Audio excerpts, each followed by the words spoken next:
ဆိုကြအနန္တ၅ပါးကိုရှိခိုးပါ၏ဖျား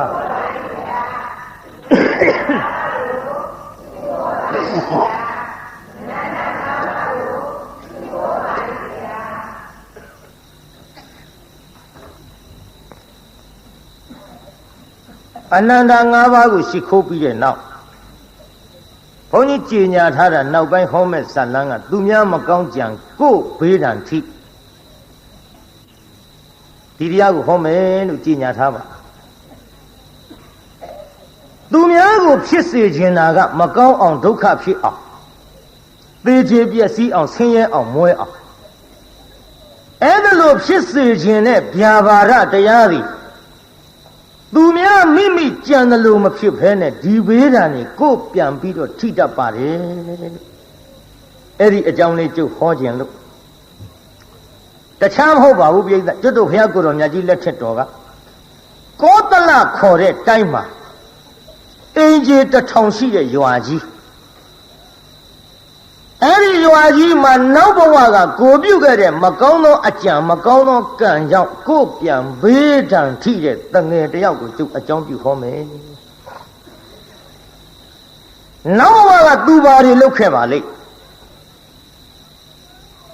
သူလုပ်ခဲ့တဲ့အလုပ်က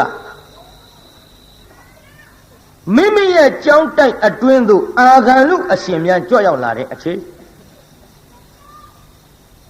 တက္ကများကဆွမ်းစားပင့်ကြောင်းရှိတန်ခါအကုန်ပါဗျာ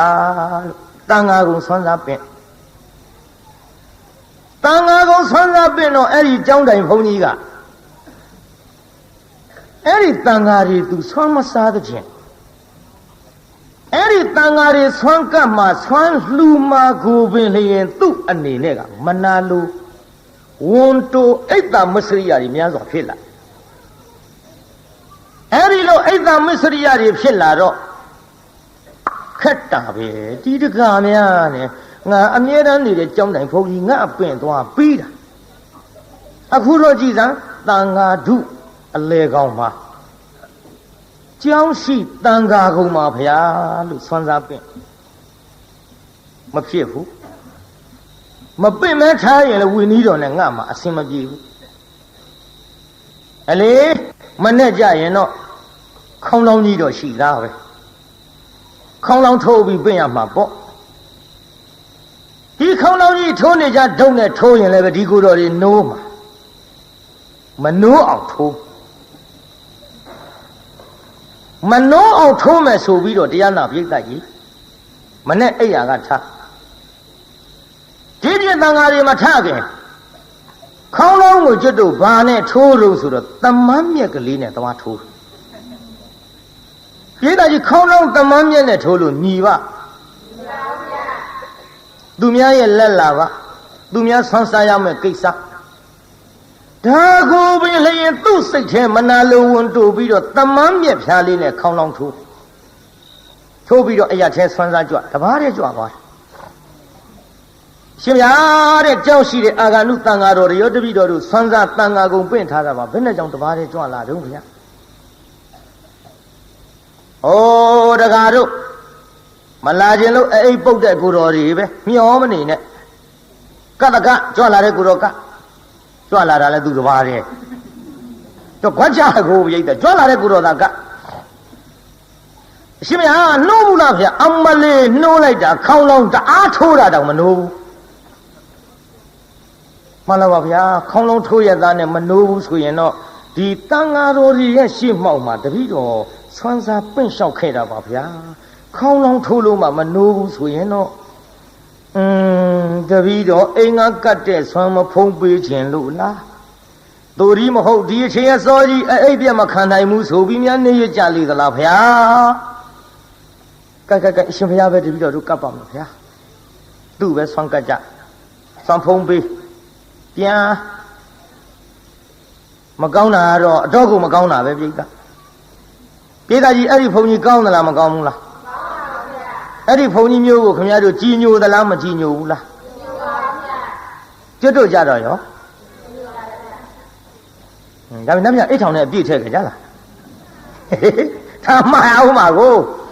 ကြည်ညိုတဲ့ဘုံကြီး ကြည်ညိုစရာကောင်းရင်ကြည်ညိုရမယ်ကြည်ညိုစရာမကောင်းရင်ကြည်ညိုတဲ့နေရာမှာတရားတရားပြတ်တတ်ပါမှန်လားပြိတ္တကြီးလူတွေအကြည်ညိုမဲ့အောင်အဲ့ဒီကဲ့သို့မိမိကြောင့်ရှိတန်ဃာတွေအားဝတ်ကြည်တန်းကြည်ခေါင်းလုံးမထိုးဘူးလို့မဆိုရယုံတော့ဖဲတရားနာပြိတ္တသမမ်းမြက်ဖြားလေးနဲ့ထိုးပြီးတော့သူတော်ဟာတဲ့လိုက်စားခဲ့တဲ့သူများရဲ့လက်လာဘကိုပိတ်ပင်ခဲ့တဲ့သူများမကောင်းကြံခဲ့တဲ့ကိုတော်သည်အဲ့ဒီဘဝကစုတည်၍ဟာကျွတ်တို့ဂေါရမဘုရားလက်ထက်ကိုတလတိုင်းမှာအင်ကြီး1000ရှိတဲ့တန်ဃာရွာကိုသူလူလာဖြစ်ပြိတ္တအင်ကြီးဘယ်လောက်ရှိဘာရွာကြီးတို့တန်ဃာရွာကြီးဘာရွာကြီးတို့ဟဲ့အဲ့ဒီတန်ဃာရွာမှာမိန်းမတယောက်ဝမ်းသူတန်နေခတော့လေအဲ့ဒီအင်ကြီး1000ရှိတဲ့တန်ဃာတွေလုပ်ငန်းကင်ငန်းမှာအကုန်လုံး9ကောင်မှမရတော့ဘူးတဲ့ပြိတ္တကြီးကြည်တရားနာပြိတ္တမိမိမလှူလို့မိမိတွေမွဲတယ်မထင်နဲ့တော့ဘေးအဆွေအပွားတွေပါအဲ့ဒါလို့ဝန်တူနှမျောတဲ့ပုဂ္ဂိုလ်နဲ့ပတ်သက်ပြီးထိခိုက်လာတယ်အင်ကြီး1000ရှိတဲ့တန်ဃာတွေ9ကောင်မှမရတော့ဟာ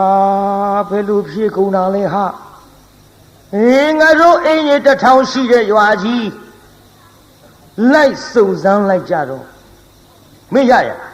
တကောင်မရဘူးကွာမင်းရောတကောင်မရဘူးကွာဟာမင်းရောတကောင်မရဘူးကွာတရွာလုံးတရားနာပြိတ္တနှက်ဆက်အောင်တူနဲ့တူတယောက်နဲ့တယောက်ရှောက်မေးလိုက်တော့အင်းကြီး1000ရှိတဲ့ရွာကြီး9ကောင်မရဟေးအကြောင်းထူးတယ်ကွာအကြောင်းထူးတယ်ကွာတို့ရွာကြီးထဲမှာယုံမာတဲ့လူရှိခက်တော့ခက်သားလားလေတန်ငါလှုပ်ရှားတဲ့လူကယုံမာတဲ့လူရှိပြီဆိုတော့ဘွားတော့ကြတာပေါ့ဟဲ့လူယုံမာရွေးမကွာသူများအသက်တတ်တဲ့လူတွေလူယုံမာရွေးတော့မယ်တဲ့ပြိဿရဲ့လူယုံမာရွေးတယ်ဆိုလဲရွေးပြီမှာပဲပြိဿပြစ္ဆုတ်ပံကံကိုသူတို့တွက်တော်လဲတွေ့မှာကအတိတ်ကံယုံမာတဲ့လူကိုတွေ့မှာကိုပြိဿကြီးဘာတွေ့မှာတော့အတိတ်ကံဟေးဓမ္မတို့အင်ကြီး1000ရှိတဲ့ရွာတွေကလူယုံမာရွေးရအောင်900စီခွဲလိုက်ကြလို့900စီခွဲမင်းတို့900ကမရရင်မင်းတို့900တဲ့လူယုံမာပါလို့တို့900တဲ့ကမရရင်900တဲ့လူယုံမာပါလို့ကဲ900စီခွဲအလုပ်လုပ်ကြစို့ဒီလုပ်ငန်းတစ်ခါဆင်းပြီးလုပ်ကြအဲ့ဒီကလေးတန်တေတီးတဲ့မိန်းမပါတဲ့အိမ်ကြီး900က9ကောင်မှမရဟိုဘက်အိမ်ကြီး900က9တွေရဟေးတို့ဘက်က900တဲ့ပါနေပြီกว่าလူယုံမှာက250စီခွဲကြစို့กว่าမတွေ့အောင်ရှာမဖြစ်250စီခွဲပြီးအလုံးလုံးလိုက်ကြတော့သူတန်တေတီတဲ့မိန်းမပါတဲ့250ကတကောင်မှမရဟိုဘက်250ကရဟေးတို့ထဲပါလာပြန်ပြီကွာငါလဲကွာမကောင်းတာမလုပ်ပါဘူးကွာငါသတ်တဲ့လူကငါလဲမကောင်းတာမလုပ်ပါဘူးကွာဟေးတို့250တဲ့လူယုံမှာရှာကြအောင်စို့တရားအစိတ်စီခွဲကွာတရားအစိတ်စီခွဲတာအဲ့ဒီကလေးတန်တေတီတဲ့မိန်းမတရားအစိတ်ထဲကတကောင်မှမရကိုဘက်ကရတယ်ဟာဟေးတို့ထဲပါလာပြီကွာတွေ့တော့မှာပဲကွာတရားအစိတ်ကိုခွဲကြအောင်စို့ကွာဒီတော့တရားအစိတ်ဘယ်လောက်စီခွဲမှာတော့85စီဟာကြည့်လဲခွဲဟာငါလည်းမခွဲတတ်လို့ပြည်သားကြီးမဲအောင်မတရားအစိတ်ကစုံလမ်းမှာဝါတရားမှာ9ကောင်းနဲ့တော့တွေ့ပြီချင်းတယ်တို့ငငယ်တုန်းကသေလူအောင်ဟေးဝါတရားမှာ9ကောင်းဘယ်လို့မှသေမရဘူးမရမဲ့တူတူတော့တယောက်ကတော့အလဲကောင်ကြံရမှာနဲ့တူတယ် ကဲတရားအစိတ်စီခွဲလိုက်တရားအစိတ်ကနေပြီးတော့တရားနာပိဋကခွဲလိုက်လေကောင်တယောက်ကတော့ကြမ်းမှာအလေကောင်နှစ်ယောက်ကြံတော့တရားနာပိဋကရေကဲတရားနဲ့24ထားပါတော့124ကိုဟိုဘက်ဒီဘက်ခွဲလိုက်ရင်ဘယ်လောက်စီရ62ယောက်စီ62ယောက်စီရတော့အလဲကောင်ကဟာကြီးရတော့ကြံမှာပဲကဲတယောက်ကြံနေတယောက်ကြံမှာကိုတရားနာပြတာသူတို့ဘယ်ပုံစံနဲ့ခွဲတယ်လဲလို့ဆိုတော့ဟေးလာဒီလိုလို့ငါတို့လူကအစိတ်ဖြစ်နေတော့တရားအစိတ်ဆိုတော့မစုံဘူးကွာမဖြစ်ပထမဆုံးတယောက်အလဲကောင်းနေကွာဟိုဘက်ဒီဘက်ခွဲဟိုဘက်ဒီဘက်ခွဲဆိုတော့တရားနာပြတာခုနှစ်ကသူတန်နေတည်တဲ့မိန်းမကအလဲကောင်းကိုသူကိုယ်ရုပ်ကာယလာကြသူ့အလဲကောင်းထားပြီးဟိုဘက်ဒီဘက်ခွဲလိုက်တော့ဟိုဘက်က60နဲ့2ယောက်ကလည်းရလာတယ်ပြိဿ9တွေဒီဘက်62ယောက်ကလည်းရလာတယ်ပြိဿ9တွေဟေးတွေ့ပြီကွာတွေ့ပြီတို့အင်ကြီးတစ်ထောင်ရှိတဲ့ရွာတွေ9ကောင်မှမရတော့မိမယုတ်ဒင်းရောဒီတော့တရားနာပြိဿကြီးကျုပ်ပေါ်ကြီးလေအပြစ်မတင်ကြပါနဲ့နေဦးနင့်လင်သားခေါ်နင့်လင်သားခေါ်လိုက်လို့ရှိရင်ဘယ်တို့ဘက်ကတယောက်လို့မှာဟိုဘက်ကတယောက်ပုံမှာကဲဒီလိုလောက်ကြစို့နင်တို့လင်မယား2ယောက်ထဲငါးရှာကြည့်စမ်းဟေးငါတို့50ချက်မှာဘယ်နေရာဟာငါးများရှိငါးများရှိတဲ့နေရာရှာကြည့်အလုတ်ခွန်ပေးလိုက်ကြတကောင်မှရတန်ဟေးတို့ဘယ်သူမှရှောက်ရှာမနေနဲ့ဒီလင်မယား2ယောက်ပဲတို့ရွာတဲ့ထားလို့မဖြစ်ဘူးနေထုတ်မှဖြစ်မှာဩတန်တော့လက်ဆက်တတ်တော့ငါလင်ကြောင်လည်းမဟုတ်ဘူးနေကြပါအိုးဒီလိုမလုပ်ကြပါနဲ့ကျုပ်တယောက်ထဲဟိုဖြစ်နေတော့ကျုပ်လင်သားတယောက်ထဲထားကြည့်ပါလားဟိုဘက်60ယောက်ဒီဘက်60ယောက်ကျုပ်လင်သားတယောက်ထဲထားကြည့်အောင်လေကျုပ်ကိုတစ်ဖက်ဖက်ထည့်ကြည့်ပါဦးလင်လုံးတဲ့လူကမျက်စောင်းထိုးဘာဆိုင်တော့နေအောင်ရတာငါဆိုင်မှာလင်လုံးတဲ့လူကဒေါသဖြစ်လာဘာဆိုင်တော့နေခလေကောင်ကြတာမဟုတ်ပါဘူးတော့တဲ့လင်းနေမရပဲတဲ့ဟိုတော့ကိုခလေကောင်ထားပြီးဟိုဘက်60ယောက်ဒီဘက်60ယောက်ကျုပ်ပါတဲ့60ယောက်ထဲကမရရင်ကျုပ်ပဲပေါ့ဒီတော့လင်းသားလောက်တဲ့လူကိုခလေကောင်ကထားပြီးဟိုဘက်60ယောက်ဒီဘက်60ယောက်ခွဲလိုက်တဲ့ချိန်ခါမှာအဲ့ဒီမိန်းမပါတဲ့ဘက်ကငါမရဘူး62ယောက်စလုံးတော့နင်ပါလာတာတို့ပဲမရတော့မဖြစ်ဘူးဆိုတော့စဉ်းစားကြည့်လိုက်တော့လေသူ့တန်တွေတီးနေတဲ့အပေါ်မှာဘာမှဝေဖန်မှုမရှိဘူးပြိဿတန်တရားလည်းမဖြစ်ဘူးကျုပ်လေဒီလိုဆိုရင်ဒီရက်ဒီရွာမှမနေဘဲနဲ့ကျုပ်သွားပါမယ်ကျုပ်ကြောင့်တရွာလုံးကမရတဲ့ကိစ္စကဲကျုပ်သွားမယ်ဟေးသူသွားတာကိစ္စမရှိဘူးမိမသားလည်းဖြစ်တယ်ကွာလိုက်သွားမင်းရောလိုက်သွားဗျာလိုက်ရမှာပေါ့လင်းနေမရပဲသူသွားကျုပ်လိုက်ရမှာပေါ့ကျွတ်တို့ဖာသာတခြားရဝေးသွားပြီးတော့လုတ်ကင်စားတော့ကြပါမယ်ခင်ဗျာလင်မယား2ယောက်စလုံးနှင်ထုတ်ခံရသားပြိဿဝင်ထဲကသားအတွက်နော်ဒါကြောင့်သူများမကောင်းကြံပြီးတော့မနာလိုတဲ့စိတ်တွေဝန်တိုးတဲ့စိတ်တွေအိတ်သမစရိယာတွေဒါတွေမွေးမိကြပြီဆိုရင်ဖြင့်ကြည်ဘယ်ထိအောင်ထိခိုက်မယ်ဆိုတာဆက်ပြီးတော့နားထောင်ကြည့်အောင်ပြိဿလင်မယား2ယောက်ထွက်သွား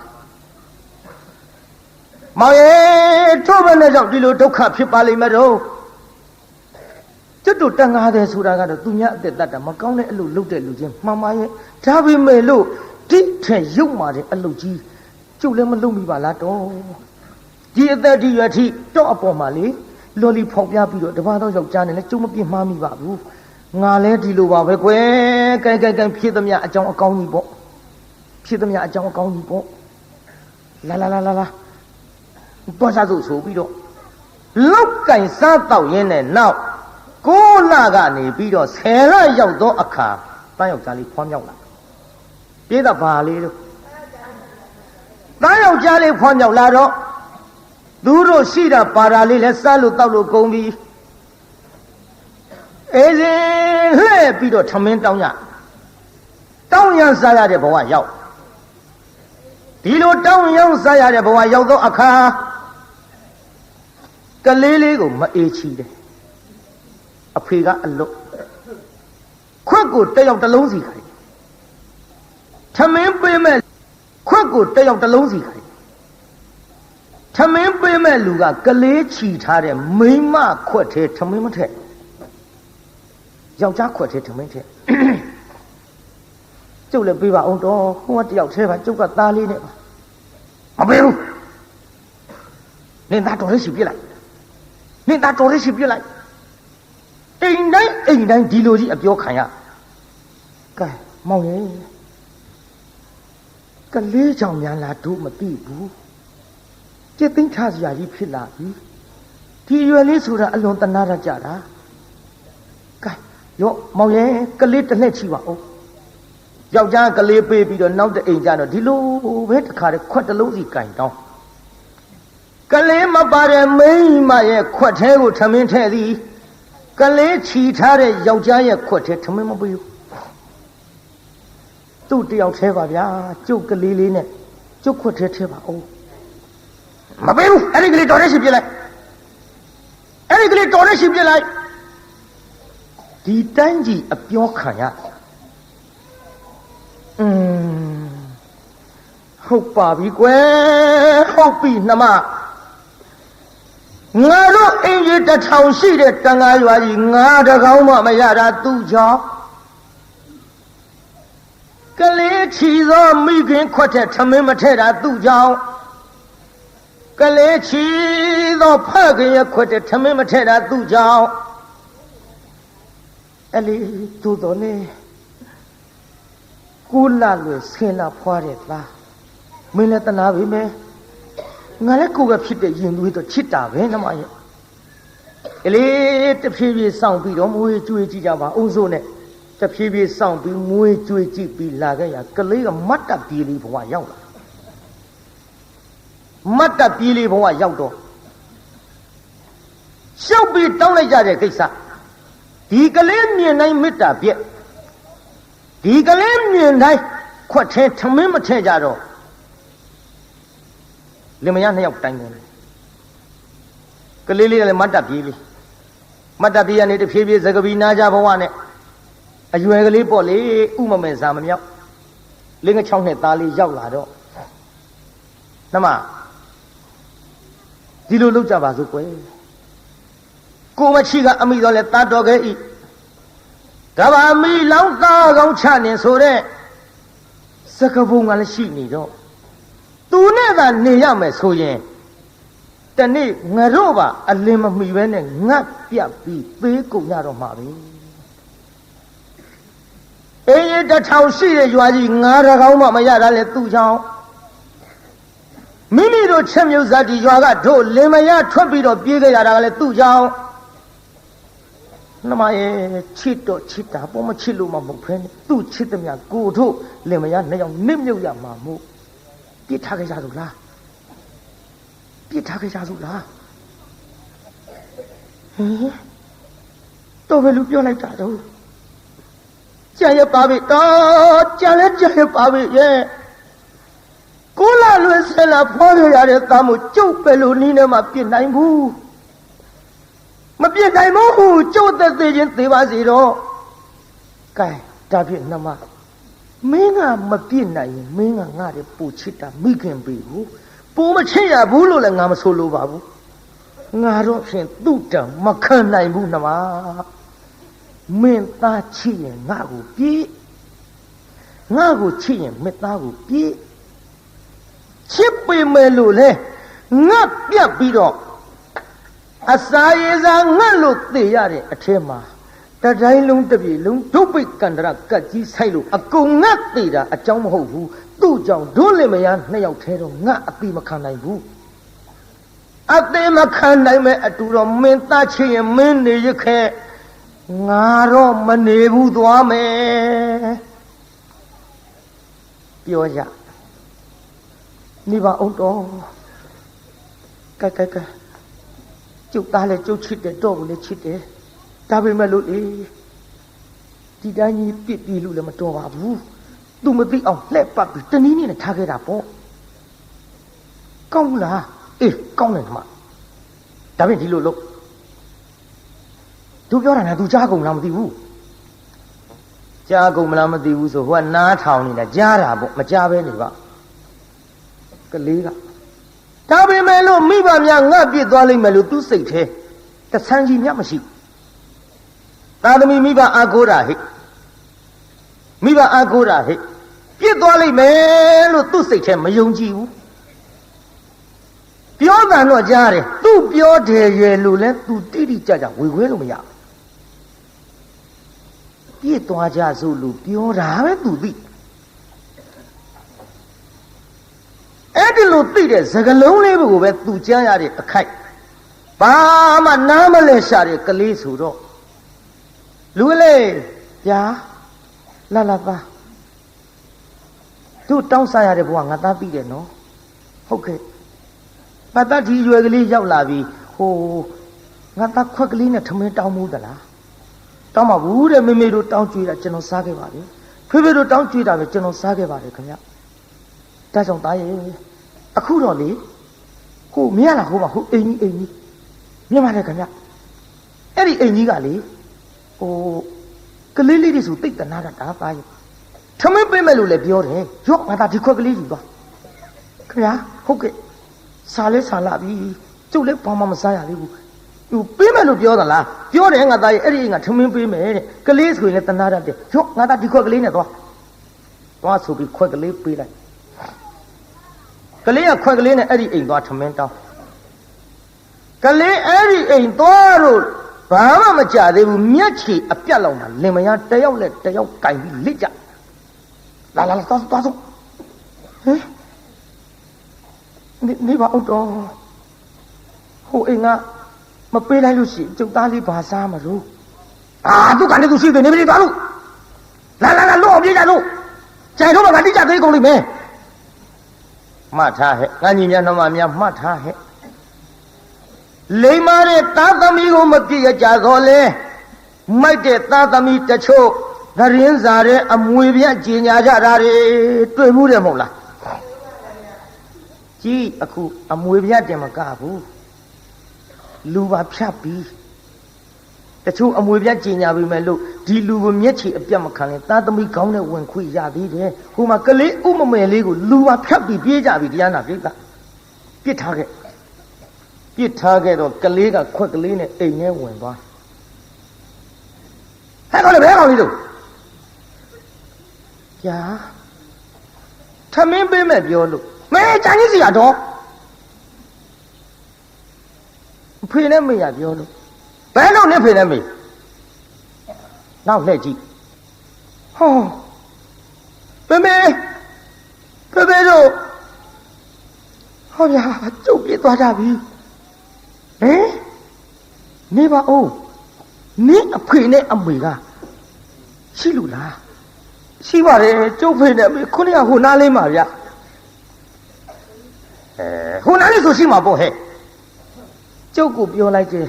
အဲ့ဒီအိမ်ငါတဲ့ကလေးဆိုတိတ်တနာတတ်တာပဲတဲ့တော့ကလေးနေလည်းတနာတာမဟုတ်ဘူးထမင်းပေးမယ်ပြောလို့ကျုပ်ခွနဲ့အယူခိုင်းလိုက်လို့ကျန်ကြီးစီကတော့တို့ပြောပါဟင်ဖေတို့မေတို့ငါလိမ်ပြီးတော့ပြစ်သွားကြပြီထင်ပါရဲ့ငါစဉ်းစားကြည့်လိုက်တော့ဖေတို့အမေတို့ပြောတဲ့စကားဥမနားလေပြီအေးကြီးတစ်ထောင်ရှိတဲ့ရွာကြီးငါတကောင်မှမရတာသူ့ကြောင့်ငါပြောတာနဲ့တူပါရဲ့ကျွတ်တို့ချင်းမြုပ်ဒေသအင်းကြီးတစ်ထောင်ရှိတဲ့ရွာကြီးကထွက်ပြေးလာရတာသူ့ကြောင့်ဒီကနေ့ဒီအချိန်ကြီးထမင်းဝအောင်လည်းမစားရဘူးတဲ့သူပါတဲ့မိခင်သူပါတဲ့ဖခင်ခွက်ထဲထမင်းမထည့်ဘူးတဲ့သူတို့ပြောတဲ့စကားတွေအလုံးခြုံကြည့်လိုက်တော့ကံတော် ငါ့ကိုမတနာလို့ပြစ်ပြီးတော့ပြေးကြပါဗောလားအလေမိဘများအပြစ်မရှိပါဘူးငါအပြစ်တွေးကြီးပါလားအခုဒီအိမ်ကလည်းကြံကြီးစီယာငါထမင်းပေးမယ်လို့လည်းမပြောဘူးတဲ့ကလေးမြင်နိုင်လည်းမတနာဘူးတဲ့ဟုတ်ပါတယ်ခင်ဗျာကျုပ်ဖေလို့မေတို့ကျုပ်ပြစ်သွားကုန်ကြပါပြီခင်ဗျာကျုပ်ကိုတနာလို့ရှိရထမင်းလေးကျွေးပါခင်ဗျာဟင်မိဖေနဲ့မိကပြစ်သွားမင်းတို့အိမ်နဲ့ကြောင်းရင်တို့အဖတ်တင်နေလိမ့်မယ်တော်ဟဲ့တော်လေးပါဟိုဘိန်းသွားတောင်းဟိုဘိန်းကပြီးတာကန်းတာတဲ့ဟိုဘဲအိမ်လေးလို့ဟိုဘဲအိမ်သွားခွက်ကလေးနဲ့မလီတော်ချိုင်းစီရတော်နှင်းထုတ်ကလေးဘယ်အိမ်ကမှမပြီးဘူးဒီလိုနဲ့ထမင်းမစားရတဲ့ဘဝဒဇက်မိတ်အယိုးလေးတွေဂျိုးလေးတွေထမင်းတို့ဟင်းတို့တွေစွန့်ပြေသွန်ချရာဖြစ်တဲ့တချို့နေရာအမိုက်ပုံတွေကအယိုးလေးတွေကောက်စုပ်ခွေးကျွေးတဲ့ထမရေအိုးဝင်နှိုက်လို့ငေါက်ထုတ်လို့ထုတ်ဒီလိုနဲ့မဆရမတော့ရအငတ်ငတ်အပြက်ပြက်နဲ့ကြောက်စရာကောင်းတယ်နော်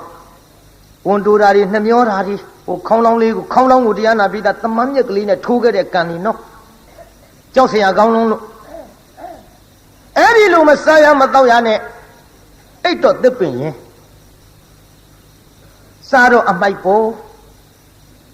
ဒီလိုဒုက္ခတွေကြုံပြီးတော့နေရတဲ့အခိုက်ရေလည်းမချိုးကောင်းကဆံမင်ကလေးကလည်းလိန်ကြည့်ပြီးတော့တခါမှမရိတ်တော့ဂုတ်ပေါ်ရောက်ကောင်းလေးကိုလမ်းတရက်ဖြစ်လို့လမ်းတရက်အဲ့ဒီတော့ကများစလာမသိပါဘူးအေးငါညီများငါပေါ်လည်းမျက်စောင်းထိုးကြပါနဲ့ကွာနော်မင်းတို့ကတော့လှအောင်ထားတာပါဟိုကတော့မိဘကမပြုစုလို့ကွာတမင်တက်တယ်ကိုမရိတ်နိုင်ရေးမချုံနိုင်ညစ်ပေးလို့မင်းတို့ကဟိုဂုတ်ထီအောင်သပင်လေးတွေထားပြီးဒီကော့စမတစ်တို့ဘာတို့ပုံစီတို့ပေါ်了ကွာမိုးပွင့်တို့ပေါ်了ကွာရေမွှေးတို့ပေါ်了ကွာမင်းတို့နာကတ်ရင်မှုမှုကြံကြံလေးတွေပါကွာဟိုကောင်လေးကကြီးကွာကောင်းမှုကွာသိုးတယ်ကွာတော်ဆိုးတာကွာသူကလမ်းပေါ်နေရလို့လမ်းတရေကိုကွာမင်းတို့ကလမ်းမော်နေတော့နေတာပေါ့ကွာအိတ်တော့မင်းတို့ကအိမ်အိတ်တာပါကွာနော်မင်းတို့ကလမ်းတရေအစ်စ်မဟုတ်ဘူးကွာအတုဟိုကောင်လေးကလမ်းတရေအစ်စ်ကိုအိတ်တော်လေလမ်းမော်စားတော့လေအမိုက်ပေါ်ဒုက္ခတွေကြုံပြီးတော့နေတဲ့ဖုတ်တဆေလေးကြလို့အဲ့ဒါလို့ဒုက္ခဖြစ်နေတဲ့ကလေးဟောဒီကနေ့တော့ဟေးရှင်သာရိပုတ္တရာကိုရောမြတ်ကြီးကလည်းတပိတ်ပိုက်ပြီးတော့ဆံငံကြွအလားမြင်တယ်ကလေးကိုမြင်တယ်ဥမမဲစားမမြောက်ရောက်ချင်ရရောက်ပေါက်ချင်ရပေါက်လျှောက်သွားနေတဲ့ကလေးနဲ့တူရဲ့ကောင်းမောကဆံမင်းနဲ့လည်းကြက်ပြားကြီးဖြစ်ဖုံနဲ့အမိုက်ချင်းအိတ်ခန္ဓာကိုယ်လည်းအဝတ်အစားမရှိစပြန်တော့လည်းအမိုက်ပုံတွေကဟိုယိုးလေးကောက်သွားလိုက်ဟိုထမင်းကျိုးလေးကောက်စားလိုက်သူ့ဖြစ်ပုံကိုတိတ်တိတ်ချာချာသပိတ်ပိုက်ပြီးတော့ရက်ပြီးတော့ရှင်သာရိပုတ္တရာကိုရောမြတ်ကြီးကြည့်သူ့အကြောင်းကြည့်လိုက်တော့ဥပနိတယမြင်လဲမြင်တော်မူတယ်လေသိလဲသိတော့သာဝကဝိနည်းကလည်းဖြစ်နေပါသဖြင့်ကြည့်ကလေးအပါကတ်ဟဲ့ကလေးဗျာအိုးဘုန်းကြီးကိုဗျာလို့ပြောရဘူးကွဖះလို့ထူရတယ်ဖះအေးအဲ့လိုထူကွမင်းမသူသားတော့ကျုပ်အမေသားပေါ့ဗျအိုးတပည့်တော်အမေသားပေါ့ဗျာလို့ပြောရတယ်ကွတပည့်တော်အမေသားပါဗျာအေးလေအမေကမွေးတာတော့ဟုတ်တာပေါ့ကွမင်းမေကဘယ်သူတော့တပည့်တော်အမေကအမေပဲဗျာအေးလေအမေတော့အမေပေါ့ကွမင်းမရှိသလားတပည့်တော်အမေရှိတယ်ဗျာအော်မင်းဖေရောဟေးရှိတယ်ဗျာဘယ်နေတော့ကွမသိဘူးဗျာအမေဖေနဲ့မရှိတယ်ဆိုဒီမှာရှိပါတယ်ဗျာ ပြီရှိရင်ဘယ်နေတုံးကွယ်မှန်လားပါဗျာဘယ်နေမှမသိဘူးဗျာအေးဟဲ့နေပါအောင်ကွယ်အဖေမရှိတယ်ဆိုတာလည်းသိပြီးတော့ဘယ်နေမှမသိဘူးဆိုရအောင်ဘယ်လိုလဲမင်းစကားငါနားမလဲဘူးကလေးမှန်လားပါဗျာတပည့်တော်ဖြင့်ဗာလေးလျှောက်ပြပါမယ်ဗျာတပည့်တော်ဒီအိမ်တပည့်တော်မိဘများအစကအဲ့ဒီနေတယ်ဗျာတပည့်တော်ကိုတန်တေးတီးတဲ့အချိန်ကစလို့တပည့်တော်မိခင်ဝန်ထဲမှာတပည့်တော်တန်တေးယူတဲ့အချိန်ကစလို့အင်ကြီး1500ကောင်မှမရလို့ခွဲကြတယ်ဗျာတပည့်တော်မိဘနှစ်ပါးပြောတာအစကဘာများလဲလို့အောက်မိတာတပည့်တော်ကြောင့်ဖြစ်နေတာကိုနောက်ပြစ်ပြေးမှသိရပါလားဗျာနောက်ရွာကနေပြီးတော့နှင်းထုတ်လို့တပည့်တော်အဖေမေတပည့်တော်ကြောင့်ထွက်ပြေးခဲ့ကြတော့ဗျာ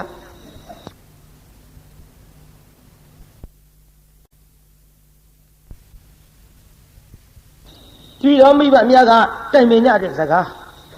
ကိုမချိကအမိတော်လဲတတ်တော်ခဲ့ဤကဘာမီလောင်းသားကောင်ကိုချနေပြစ်ပြေးကြသောလို့အဖေကပြောတော့အမေကငိုတော့ဗျာ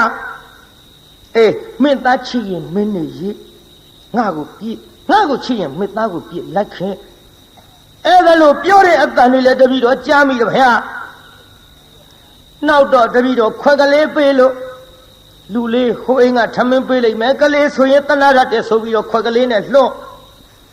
တပည့်တော်ထမင်းသွားပြီးတော့တောင်းတဲ့အခိုက်အတန့်အရှင်မယားတပည့်တော်ကိုမိဘနှစ်ပါးစွန့်ပြီးတော့ပြစ်ပြီးတော့ပြေးကုန်ကြပြီဗျာမိဘနှစ်ပါးပြစ်လည်းမရှိပါဘူးတပည့်တော်အပြစ်ဖျားမိဘနှစ်ပါးရွာတွေကထွက်ပြေးရအောင်ခံစားခဲ့ရတဲ့ဒုက္ခတွေတတိတော်ကြောင့်ပါဗျာတို့ဖြစ်ပါ၍အရှင်မယားတတိတော်အဲ့ရထဲလျှောက်ပြီးတော့ခွန်းနဲ့တောင်းလာလဲဘယ်သူမှကြွေးမဲ့လို့မရှိဘူးဗျာအမင်းပါစားနေလို့တတိတော်ဟိုအမိုက်ပုံတွေကအယိုးလေးတွေကောက်သွားတယ်ဗျာခွေးကြွေးထားတဲ့စခွက်ထဲတတိတော်တစ်ခါနှိုက်စားရတော့ဗျာတခါတစ်စက်မိတ်သွတ်ထားတဲ့ထမင်းကျိုးထမင်းတို့တွေကိုတပည့်တော်စားရတော့ခရရှင်သာရိပုတ္တရာကိုရောမြတ်ကြီးဩတနာစရာပါပဲလားကွယ်အေးဒါဖြင့်မင်းကိုရင်ဝင့်မလားကွယ်ဖယား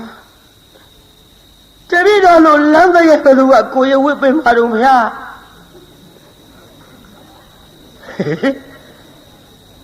လမ်းတဲ့အစ်စ်ပြောတာပါကွာတို့ခုခေတ်အတုတွေမဟုတ်ဘူးတပည့်တော်ကလမ်းပေါ်မှာနေလမ်းပေါ်မှာဆက်လမ်းပေါ်မှာအိတ်လို့ပြီးတော့ဆင်းရဲတော့ဗျာတပည့်တော်လို့ဖုတ်တစေဘသူကသင်္ကန်းဝစ်ပေးမှာတော့ဗျာဟေးမင်းဝစ်ပေးမဲ့လူရှိလို့ပြောတာကွဘသူကဝစ်ပေးမှာလဲဗျာတပည့်တော်အိမ်ထဲကိုအဝင်မခံရဘူးဗျာဩမင်းငါဝစ်ပေးမှာလေဖျားရှင်မရကစားတာလားဩဘယ်နဲ့ကစားရမှာတော့ကွတပည့်တော်တကယ်သနာလို့တကယ်ဝစ်ပေးမှာလားဖျားအေးဝစ်ပေးမှာမောကွဟုတ်လားပါဗျာတပည့်တော်သနာလို့ဖြစ်သင်္ကန်းဝစ်ပေးတော်မူပါဖျားတပည့်တော်မြတ်စွာဘုရားမြောက်ပါတဲ့သင်္ကန်းဝစ်ပေးမယ်ဆိုရင်တပည့်တော်ဝစ်ချင်ကြောင်းပါဖျားလို့ရှင်သာရိပုတ္တရာခြေသလုံးတော်ဝင်တအားဖက်လို့အိုးခြေမမိုးတော့မျက်ရည်တွေညာရွှဲလို့ဟဲ့တိတ်တငယ်လာသွားကြစို့ရှင်သာရိပုတ္တရာခေါ်တော်မူသွားပြီးတော့သင်္ကန်းစီးပေးလိုက်ကိုရင်ကလေးဖြစ်သွားကိုရင်ကလေးဖြစ်သွားလို့သင်္ကန်းစီးပေးလိုက်တော့လေသူ့ရဲ့နောက်ဘဝကမကောင်းတဲ့အတိတ်ကံကြီးကနှိမ့်ဆက်လိုက်တာလေသူနဲ့အတူတူသွားတဲ့ရှင်သာရိပုတ္တရာကိုရောမြတ်ကြီးအားဆွမ်းလောင်းဖို့ဆိုတာဝေလို့လက်အုပ်ကလေးချီပြီးတော့ရှေးခိုးလူမြမရှိတော့ကျက်သိမ့်ထစရာကြီးကြောက်စရာကြီးပြိဿဒါကြောင့်သူများလှူတာများလေကို့တပြားမှကုန်တာမဟုတ်ဘဲနဲ့မနာလိုဝန်တူစိတ်များမမွေးကြနဲ့ပြိဿကြောက်စရာကောင်းလုံးလို့ကျက်သိမ့်ထစရာကောင်းလုံးလို့ရှင်သာရိပုတ္တရာကိုရောမြတ်ကြီး သူပါသွားတာနဲ့ဆွမ်းလောင်းမှုဆိုတာဝေလာဝေးစွာလောင်းရလားပြိဿလက်အုပ်ကလေးချီပြီးတော့ရှ िख ိုးမဲ့တရားဓမ္မတော်မရှိယဟန္တာမထေကြီးပြီးပင်လျင်တရားနာပြိဿဓမ္မတန်ဝေကကြီးရတဲကြောက်စရာကောင်းတဲ့အတိတ်ကမှာသို့တော်လည်းတီးခမ်းပြီးတော့ရလာသမျှဝအောင်ကျွေးတခြားစီထားကျွေးမွေးပြီးတော့အသက်ကလေးများစိတ်လာသောခါဥပတမ္ပရာကံဆောင်၍ယဟန်မောင်းတို့ရောက်အောင်သွတ်သွင်းပေးလိုက်ယဟန်မောင်းရောက်အောင်သွတ်သွင်းပေးပြီးတော့ဟောနောက်ဘဝကျွတ်တို့အာဂန္ဓုကိုတော်တွေမနာလုံးဝန်းတိုးတဲ့စိတ်နဲ့လတ်လာပါကြီးဖြည့်ဆည်းခဲ့တော်လေ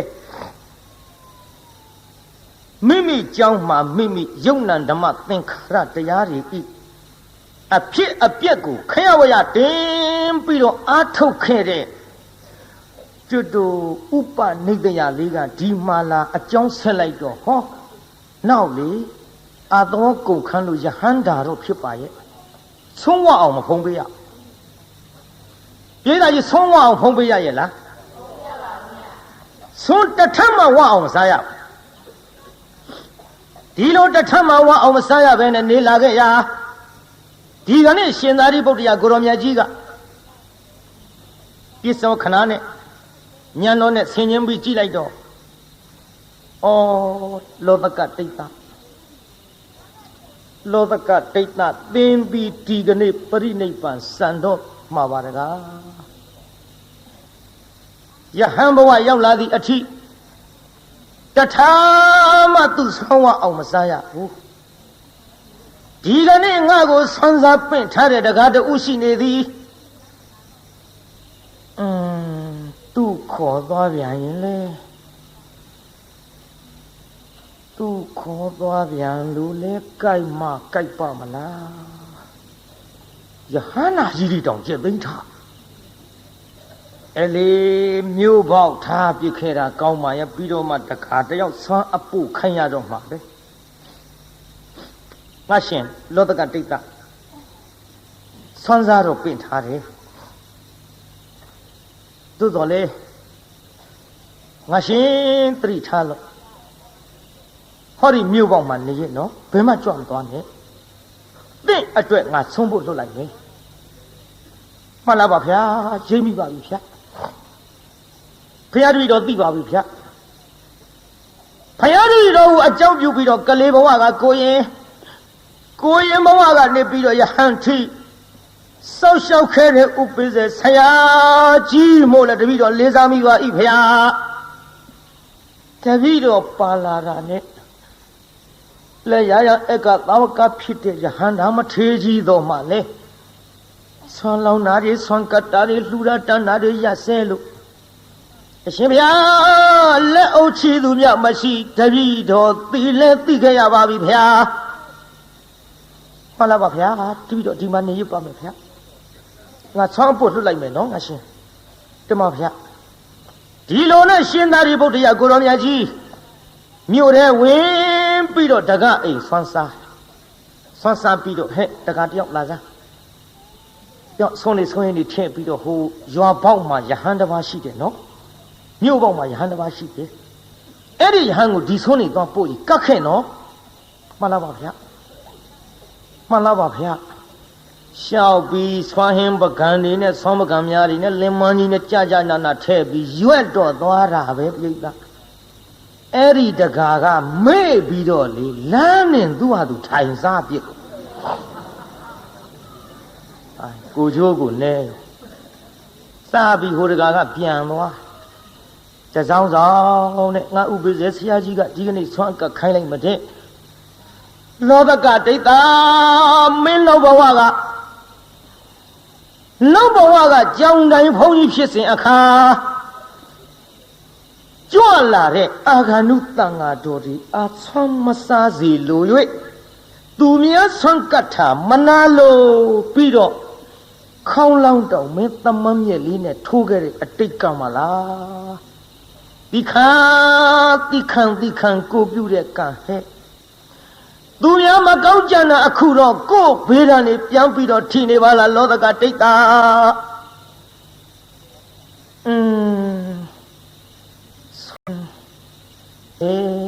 ဥပိ္ပဇေဆရာကြီးကငါတနာလို့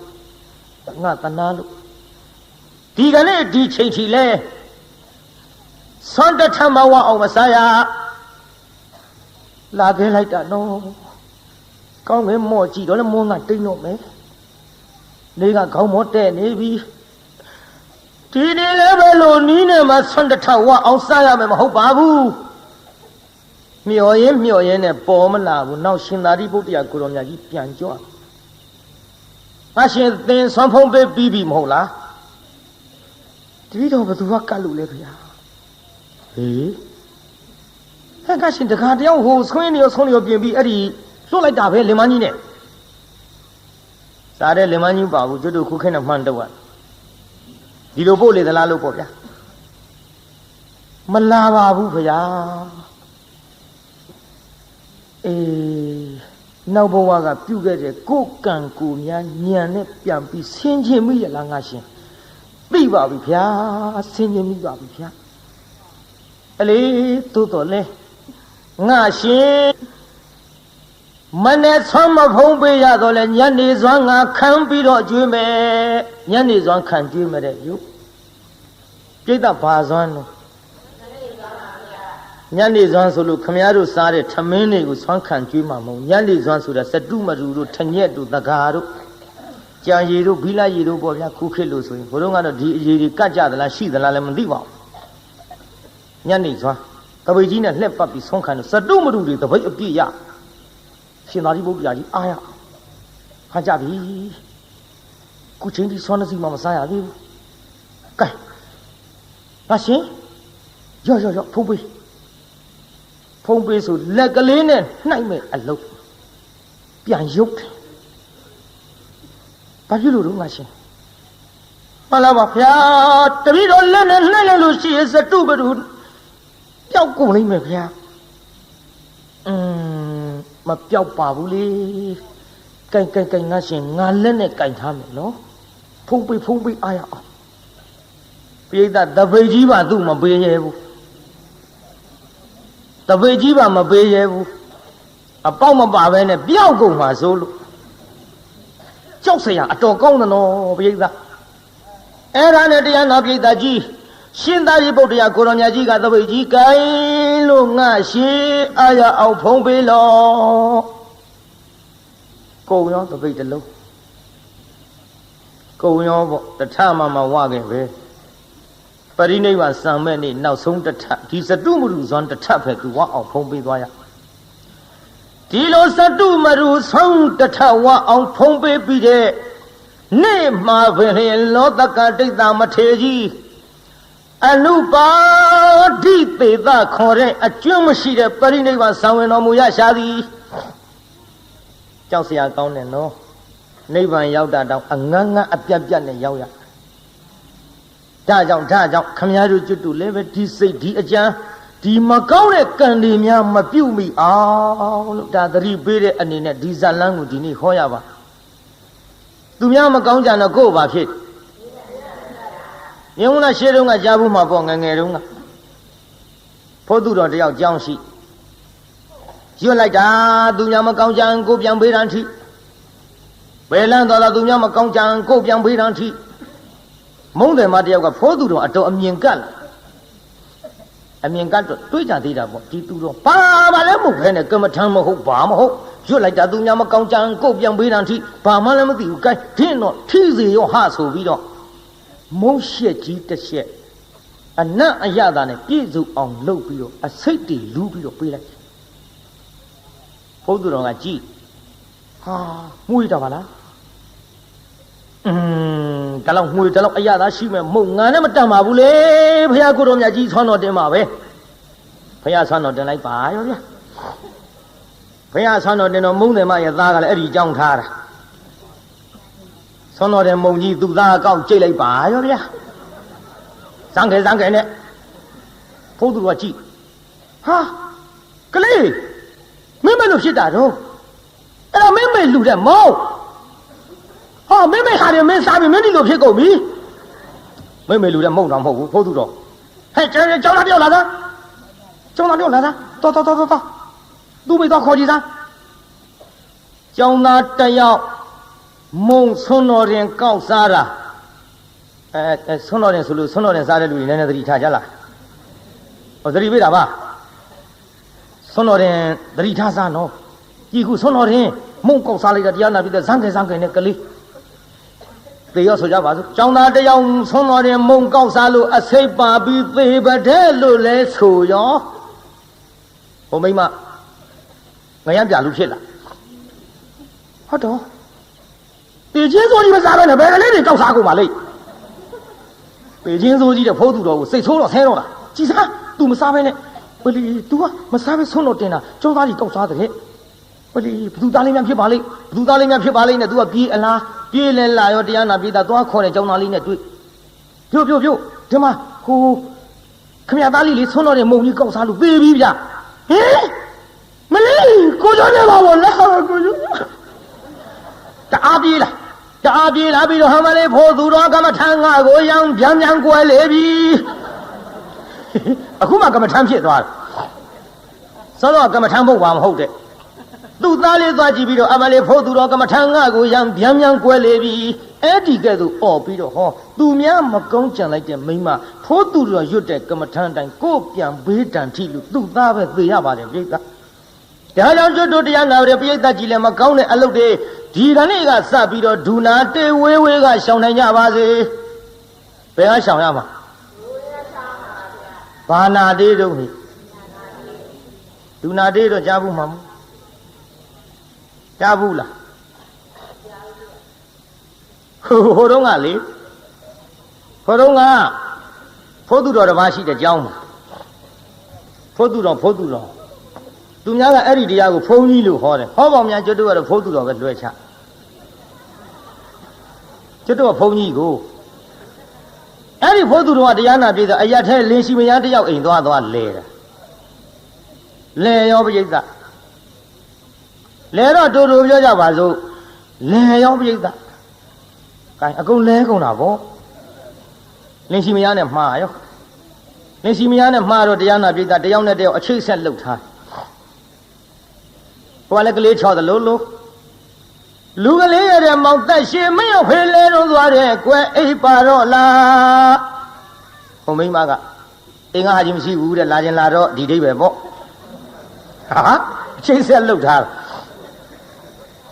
ကျောင်းကဖိုးသူတော်ကလည်းတရားနာပြိတ္တကြီးဇင်းညာလျှောက်တယ်လို့နဲ့သမန္တာလာခဲ့မယ်လေစက္ကဝါလေးသူယခုမြန်စွာရောက်သွားပြီ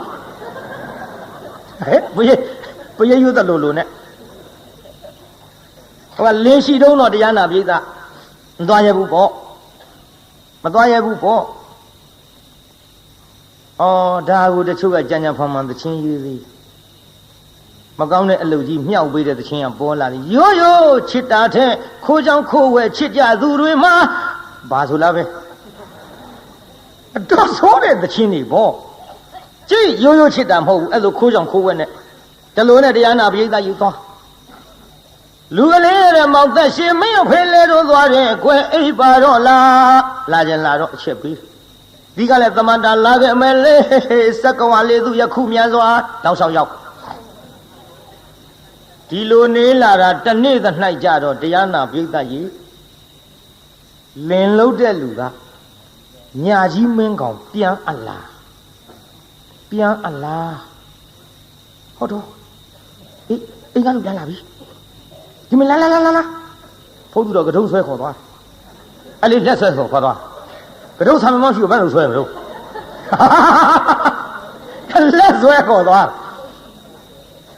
လက်ဆွဲခေါ်သွားပြီးတော့တစက်မိတ်ချထားတဲ့လူတထိုင်မလွတ်တယ်လို့စင်အိုးကြီးတဲ့ထက်တော့ခေါင်းကနည်းနည်းအထက်မောက်ပြီးပေါ်နေအဲ့ဒါဘန်းစုပ်ကြီးကောက်အုပ်ဘန်းကလည်းပကံများလောက်စုပ်ပကံများလောက်အလဲကောင်ကစုပ်တဲ့ဘန်းအုပ်လိုက်တော့သူ့ကောင်းကြီးကဘန်းပေါက်ထဲကနေဖူးကြီးထွက်ဒီတော့လင်လုတ်တဲ့လူကပြောဟဲ့နေမလို့တော့အချိန်ရှိမှာအဟိုမိဘတွေက6ပြားကြောင်စားဆုံးလို့ကျုပ်သိမ့်တာ မိမများတေခတုပတ္တိညာကောင်းလိန်စားနိုင်တဲ့မိမလင့်အပေါ်အဲ့ဒါလူစော်ပဲလူပေါ်ပဲမှတ်ထားတချို့မိမလင်လိန်စားတယ်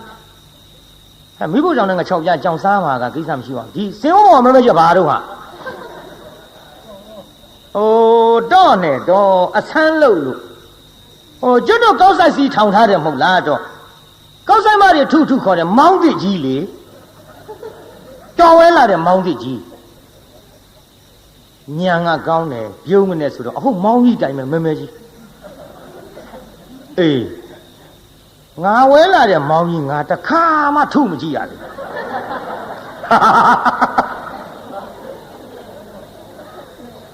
ဒီတော့မိမကပြောတယ်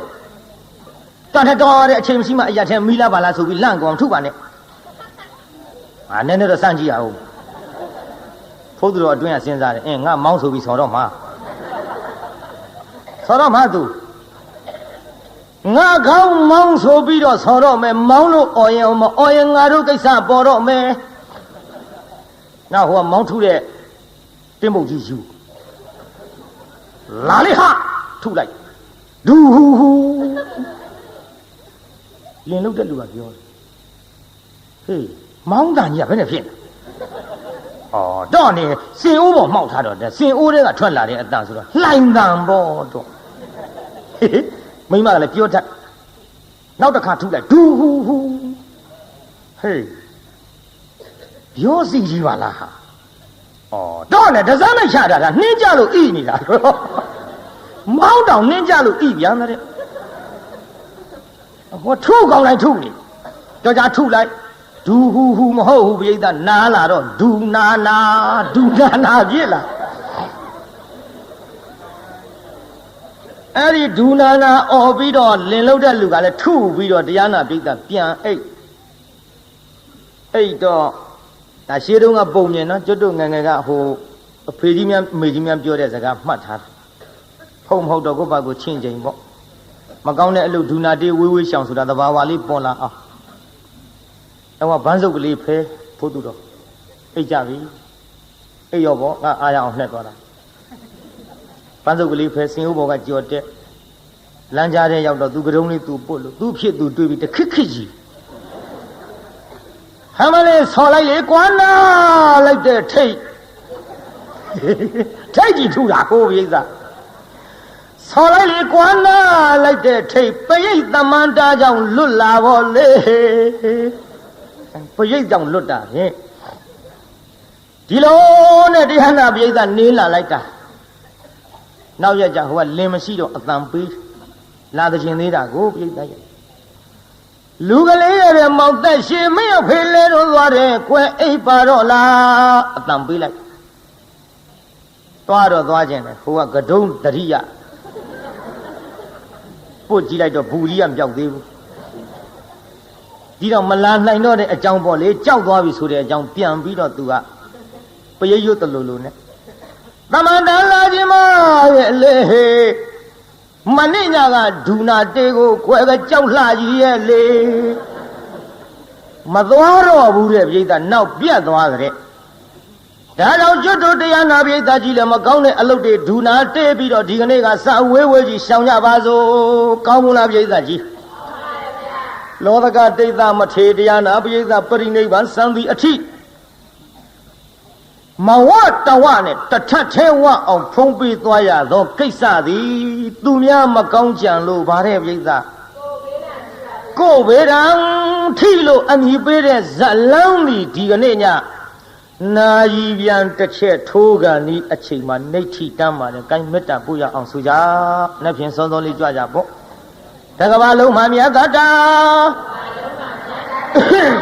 ချမ်းသာကိုစိတ်မြဲပါစေအားလုံးကိုယနေ့ညကြွရောက်လာကြတဲ့တရားနာပရိသတ်ကြီးချမ်းသာကြပါစေအားလုံးကိုယနေ့ညကြွရောက်လာကြတဲ့တရားနာပရိသတ်ကြီးချမ်းသာကြပါစေကဲအိမ်ပြန်ပို့ကြပါစို့အတ္တဂေဟေပြောသမျှဟောသမျှတွေကသဘောမကျပဲအပြစ်တွေ့ကြလည်းချီရင်နေဖုံမုံစိတ်တွေပြစ်ပြအသီးသီးဆောင်မိမိတို့အင်္ဂယာဌာနသို့နိဝတ္တန်တုသီခံရတာပြန်ကြပြီတော့နိဝတ္တန်တုမေတ္တာရေပခါဖြောင်းလိုက်မယ် ပြစ်ပရာတွေဝေးရသမျှစေရောခြေတရာဆွေကလျံပြီးကိုယ်စိတ်နှပြချမ်းသာစွာဖြင့်မှန်စွာမနေပြောင်းပါလေတော့ပြောင်းကြစေကုန်သတည်း